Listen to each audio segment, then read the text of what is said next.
Some names seem to disappear as if by magic, not because they went unnoticed, but because someone decided it was better to erase them. And in the case of Lázaro Borrell, the silence was so immense that it ended up becoming part of his biography. For a long time, his story circulated like something whispered. A player who grew up in a place where basketball was more an act of obedience than an opportunity, and who still managed to get farther than what was allowed. That leap turned him into an uncomfortable symbol, and that's when the real problem began. He stopped being someone they could show. The curious thing is that we're not talking about an invention nor an urban myth. He existed, he played, he left his mark, and yet he remained outside the official narratives as if he had taken a forbidden path. There were no tributes, no memories, no stories placing him where he belonged. He ended up in that limbo where some players land, those who did too much to be ignored, but not enough to be recognized. The only certain thing is that behind that silence, there is a story that explains why his name became so uncomfortable for some and so fascinating for anyone who ever wondered what happens when a player chooses a destiny his own country doesn't want him to have. To understand Lázaro, you first have to understand the place he came from. Cuba had talent, it had tall, athletic, well-trained players, but all of that was contained within a system that allowed dreaming only up to a certain limit. Sport was part of the state apparatus, prestige for the country, discipline for the athlete. No contracts abroad, no stars living their own path. The athlete represented the revolution, not himself. Basketball was far from being a priority. Boxing and baseball were the great showcases, while basketball remained trapped in a sort of sporting purgatory. Enough support to compete in regional tournaments, but never the freedom needed for its stars to make the jump to professional leagues. The last great joy had been that Olympic bronze in '72, a huge achievement that remained frozen in memory as a postcard from another era. Since then, talent kept emerging, but with no clear path for development. Players were trained to compete within established limits. They could train, they could travel to specific events, but always under strict surveillance. It was a mix between military discipline and high-performance sport. Many young athletes grew up knowing that no matter how good they were, they would never reach the NBA, nor Europe, nor leagues where a contract could transform their lives. That horizon was closed by decree. In that controlled environment, any player who stood out too much became a kind of living contradiction. He had the level to compete abroad, but wasn't allowed to try. Foreign federations asked, sent emissaries, requested reports, and from Cuba, the response was either negative or silence. The doors were closed from the inside. That environment produced something strange. Strong, well-prepared players accustomed to international pressure, but with a permanent sense of a low ceiling. They trained to compete, not to grow. A player who dared imagine another life had to keep that fantasy to himself because admitting it out loud was already a political gesture. Cuba didn't just produce athletes, it produced obedience. And inside that rigid mold were all of them, including Lázaro, who with time would crash head-on against that limit. In the midst of such a controlled system, Lázaro Borrell began to stand out in a way that did not go unnoticed. It wasn't just a matter of height or physical power. There was something in the way he moved that drew attention even within an environment where creativity had to coexist with discipline. He had that kind of presence that forces coaches to look twice, long strides, game reading, the ability to score without needing too many touches, and a natural ease competing against players bigger than him. His rise within Cuban basketball was fast, almost inevitable. In Caribbean tournaments and regional events, opponents already knew him. They knew that tall, slim, but strong player was the one who was going to change the rhythm of the game. Every good performance widened the gap between his talent and the ceiling above him. And in a country where every upward step required permission, that difference was starting to become uncomfortable. International scouts saw him several times. It didn't take much to realize that this player fit perfectly into the global trend of the late 90s. A versatile, athletic power forward capable of defending multiple positions and moving like a lighter wing. It was the kind of profile that teams in the United States were hunting for. But every time someone asked about him, the answer hit the same political wall as always. Cuba didn't release players even if the world was ready to receive them. For many Cuban athletes, that clash became a kind of silent frustration. They knew that outside there was another level, another life, another way of being an athlete. Lázaro was no exception. He had reached a point where his game demanded a bigger competition, a league where the challenge would force him to make a mental and physical leap. But that possibility didn't depend on him, it depended on a system that had never shown any interest in opening up. What was striking was that his talent wasn't that of a regional player. It was the talent of someone built for more ambitious challenges. He proved it in every international tournament where Cuba faced physically superior teams. He had temperament, he had tools, he had hunger, all of it in a country where aspiring to more was almost an act of rebellion, and that's where the tension that would define his life began. A player progressing faster than his reality could adapt to. A talent growing in a place where growing too much became a problem. Something was going to break sooner or later, and Lázaro knew that if he wanted to discover how far he could go, he couldn't keep waiting for someone to grant him permission. When Lázaro Borrell arrived in Buenos Aires in 1997, he didn't land as a free player, and that's the first thing to understand. His presence in Obras Sanitarias was not the result of an individual negotiation or a professional transfer in NBA style. It was part of an official agreement between the Cuban Basketball Federation and the Argentine club, a deal that allowed certain players from the island to gain international experience without breaking state control. It was an exceptional authorization, not an act of independence. What no one expected was that this limited permission would turn into a sporting explosion. From the first practice in Núñez, it became clear that Borrell had a different gear: elite physique, quick reading, intimidating presence on both ends. Obras found itself with a player who, had he been born in another country, would already have been in Europe or with some franchise developing his potential. In Argentina, that potential was unleashed. His numbers say it all. He averaged 29.8 points per game, an absurd figure for a newcomer, and quickly became one of the main stars of the National League. He wasn't a foreigner passing through.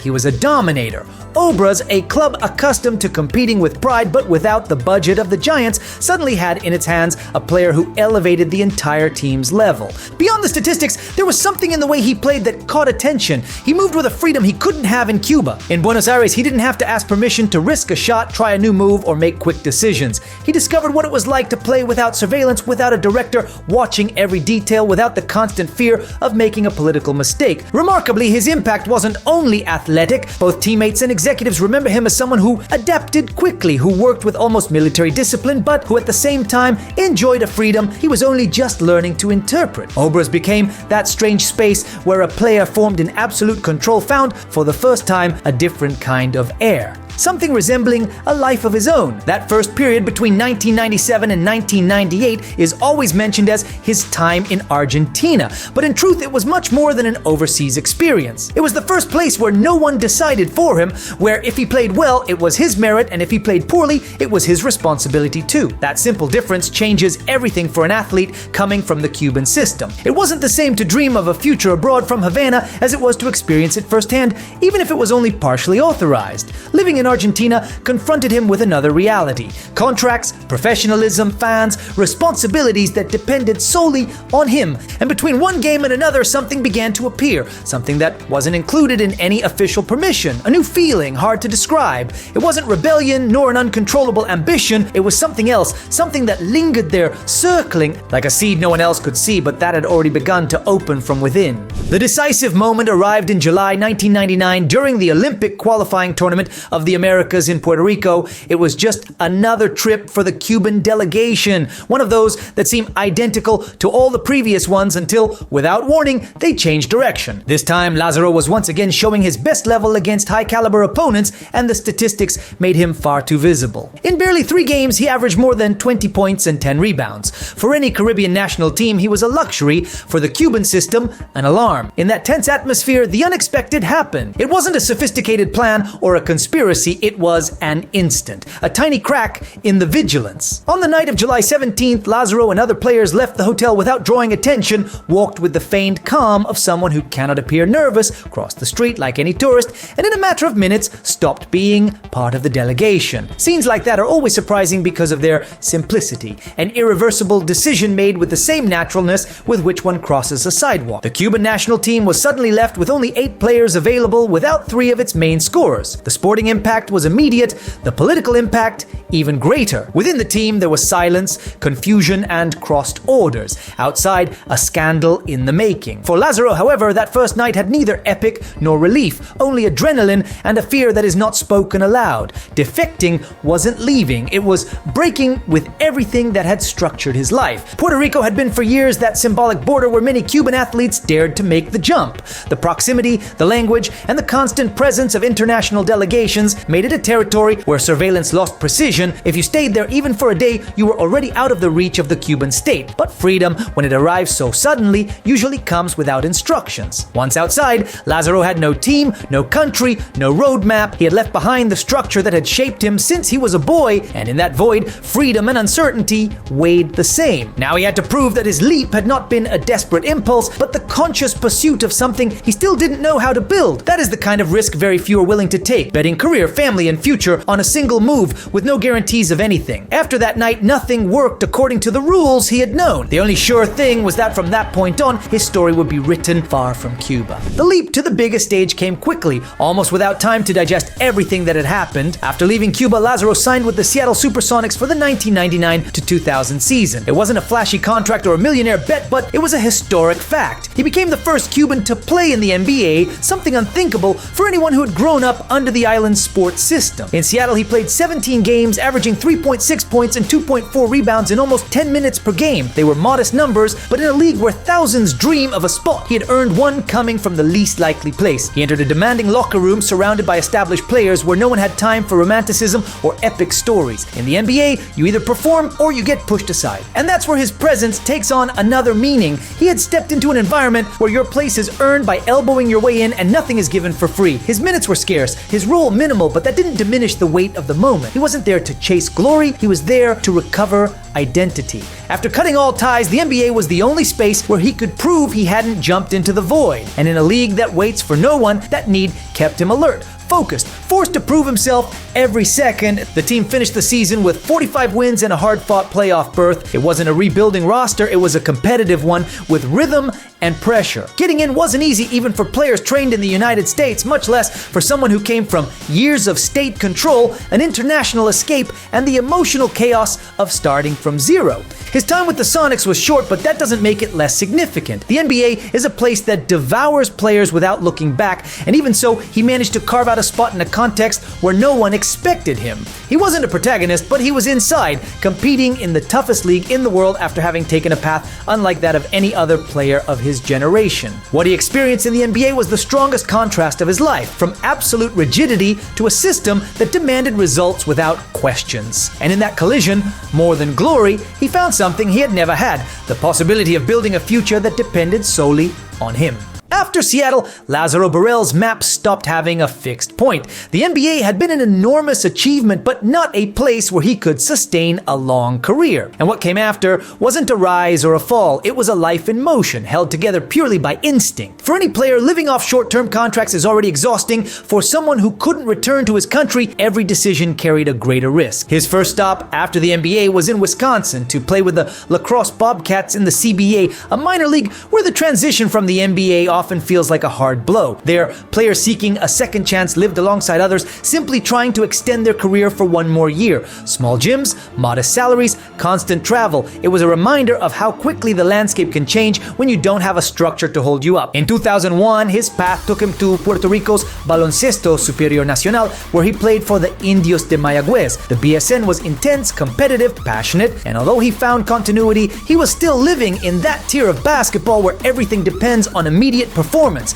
One bad month leaves you without a contract, one good month keeps you alive. That fragility for him felt even heavier. He knew that after his escape, there was no going back. He said it himself years later, "When I left Cuba, I knew I was never going to be able to return." Another stop was Venezuela with Delfines de Merenda in a league as demanding as it was volatile. Teams changed foreign players frequently, schedules were intense, and the conditions could change from day to day. Was another scenario where Borrell had to adapt quickly, without a language base, without contacts, and without the possibility of returning to a home base when something went wrong. Each of those destinations marked a path that was being built on the move. There was no country representing him, no federation making arrangements on his behalf. Everything depended on that week's performance, on that game, on that night, and that's where the true price of exile is felt: freedom without a safety net. That's the part of the story few people see. He had escaped a system that controlled everything, but he had entered a world that also doesn't forgive weakness. His career began to take the shape that many dreams have when they collide with reality. Irregular, itinerant,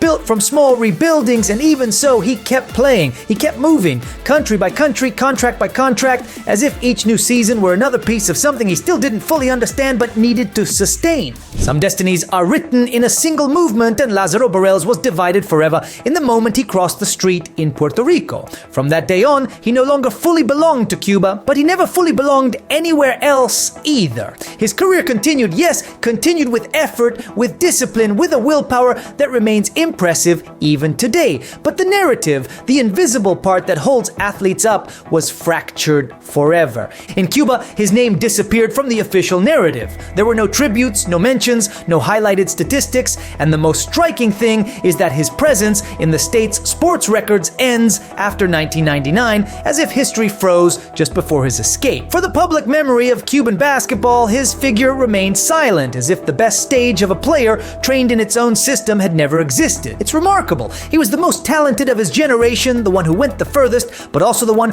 who was most erased, not because of his numbers, but because of his decision. On the other side, his time in the NBA was too brief to leave a deep mark. He didn't have enough years, enough minutes, or enough time to build a persona. And that's how the league is. If you don't stay, you're forgotten. Not out of malice, but out of speed. Even in many official compilations of Latin or international players, his name appears very little, overshadowed by longer or better documented careers. Everything moves too fast to stop for those who couldn't stay. That double silence left him in a strange space. Cuba couldn't name him, the NBA didn't remember him, and the leagues where he played afterward don't build mythologies around those who stay only briefly. Even in international databases, his later career shows gaps, incomplete records, and periods that are hard to trace, as if his career always remained halfway between what is documented and what only those who saw him play know. It was like living in a permanent borderland, a place where his story was real but had nowhere to settle. There emerges the most human part, narrative loneliness. When an athlete loses his country and cannot adopt another, he ends up suspended in a territory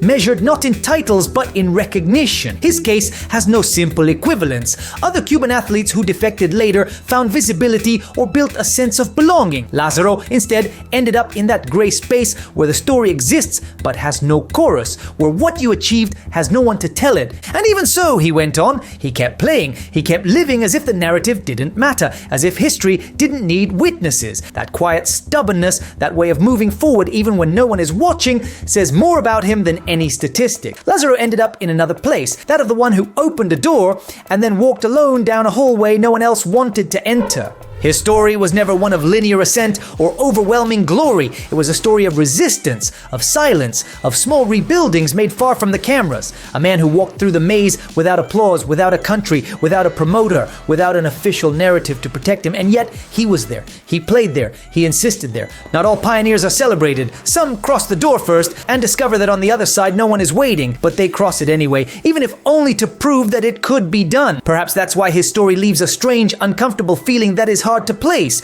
It isn't a tragedy, it isn't an epic, it isn't a victory or a defeat. It's something else, the silent testimony of someone who chose the most uncertain path because it was the only one that allowed him to be himself. And then comes the question that still has no answer, the one that lingers long after turning off the video. What weighs more in a player's life, being remembered or being free? Drop your thoughts in the comment section. This was Hoop Secrets, and I'll see you next time.